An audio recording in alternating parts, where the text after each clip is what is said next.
कोई लोक परलोक में फंसे, कोई समाधि विक्षेप में फंसे, कोई देवी देवता में फंसे हैं, कोई धर्म पशु हो रहे हैं, कोई देव पशु हो रहे हैं, कोई जाति पशु हो रहे हैं, कोई संप्रदाय पशु हो रहे हैं। पशुत्व माने पराधीनता है। और पराधीनता कैसी? बोले कर्म पशुत्व जो है असल में कर्म से ही मनुष्य पशु हो गया है। इस कर्म का कर्ता मैं हूँ और इसके फल का भोक्ता मैं हूँ।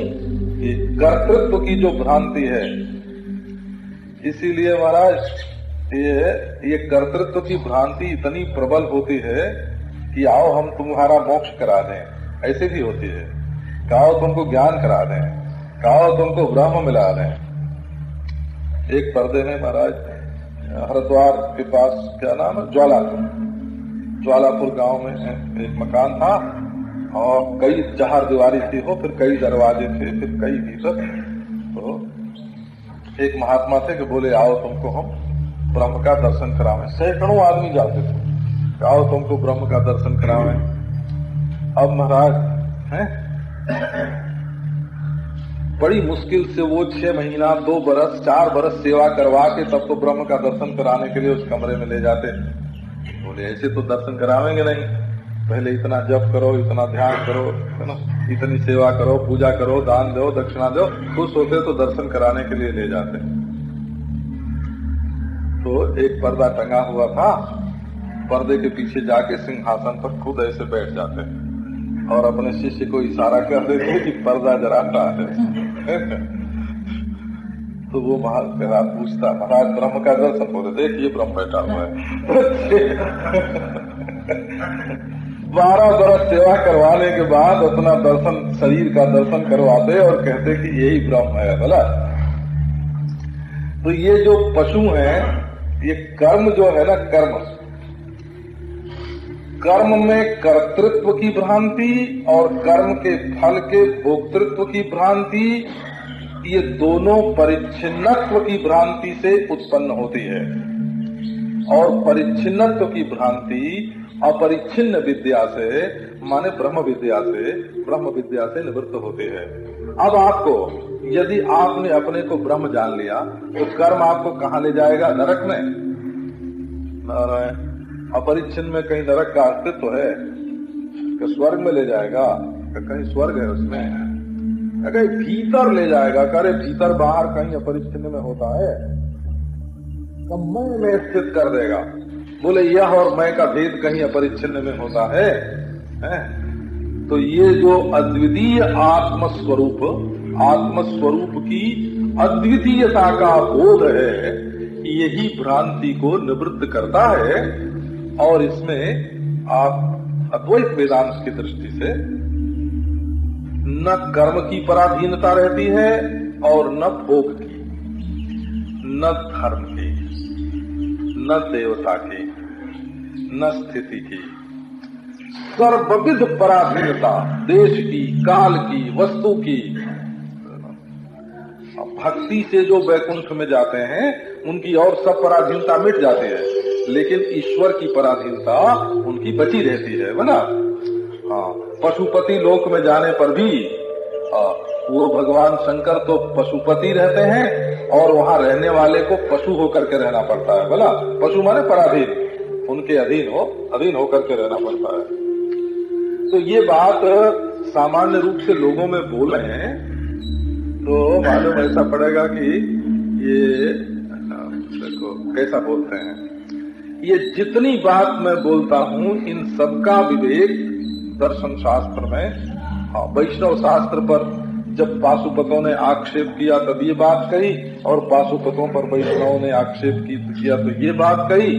परंतु ये जो अद्वैत सिद्धांत है ना, द्वैत के अत्यंताभाव से उपलक्षित और द्वैताद्वैत भेद से शून्य, ऐसा जो प्रत्यक्ष चैतन्य तत्व है, उसके ज्ञान में ये जो अहंता और ममता के विषय इनका बाधित होकर के पूर्ण स्वातंत्र प्राप्त होना है, इसी का नाम अमृतत्व है। अब ये जो अमृतत्व है ये अजडत्व का भी उपलक्षण है और अदुःखत्व का भी उपलक्षण है, क्योंकि मृत जो होगा वो तो असत जो होगा वही न मृत होगा, जो असत नहीं होगा सत होगा वो अमृत होगा है? और जो सत होगा वो जड़ नहीं होगा है? अजड़ चित होगा, और जो सत और चित होगा वो दुख नहीं होगा आनंद होगा, अदुख आनंद होगा नारायण। और जो सच्चिदानंद स्वरूप है वो द्वैत रहित अद्वैत और जिसमें प्रत्यक और पराग का भेद नहीं, ऐसा आत्म ब्रह्म होगा। तो उसकी विद्या से अमृतत्व की प्राप्ति होती है।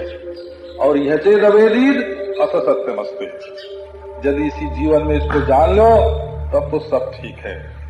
और यदि तुम धन को तो इस जीवन के लिए रखो, भोग को इस जीवन के लिए रखो, और सोचो कि मरने के बाद हमको चिंतामणि मिलेगी पहनने को स्वर्ग में और अप्सरा मिलेगी भोगने को, यदि उसी तरह तुम ब्रह्म ज्ञान को भी रख छोड़ो कि इस जन्म में तो आओ संसार भोग लें और मरने के बाद ब्रह्म भोगेंगे, तो इसकी आशा मत रखो।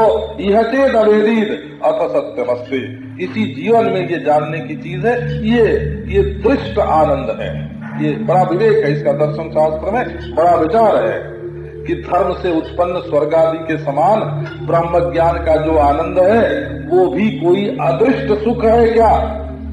बोले नहीं, ये धर्मजन्य अदृष्ट सुख नहीं है, ये तो साक्षात अपरोक्ष आत्म सुख है। नचेदिहावेदीन महती विनष्टि, यदि इसी जीवन में तुमने इसको नहीं जाना तो महान विनाश हो गया। इसलिए क्या करना कि भूतेषु भूतेषु विचित्य धीरा प्रेत्य आत्मान लोका अमृता भवन्ति, विद्या विन्दते अमृतम अमृता भवन्ति।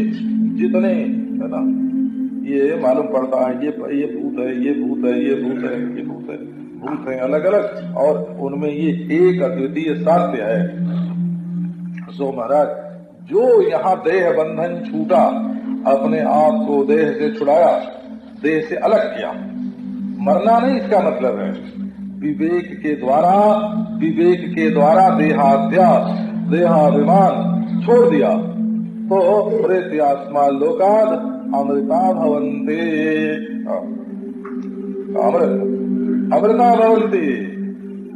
पूर्वतः संत एव भवन्ति न तो असंतः। हाँ, पहले से वो अमृत रहते ही हैं, केवल अपने मृतत्व की भ्रांति बैठ जाती है। अच्छा,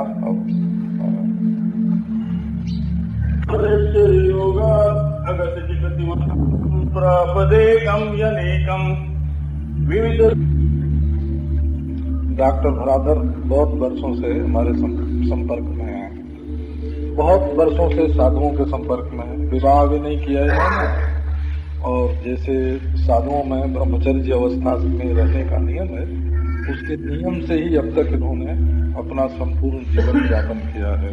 और देश विदेश से इन्होंने डॉक्टरी की डिग्री प्राप्त की है, वो तो लौकिक बात है, और चिकित्सा में बहुत सफल रहे हैं और सेवा भी बहुत अधिक की है। वेदांत में इनकी रुचि बहुत है, और कहीं भी व्यक्तित्व के प्रति, किसी के व्यक्तित्व के प्रति इनका कोई विशेष आकर्षण, कोई मोह नहीं है। ये तो सन्यासी की तरह जीवन व्यतीत करते हैं, केवल वस्त्र का परिवर्तन करना मात्र ही इनका संन्यास है।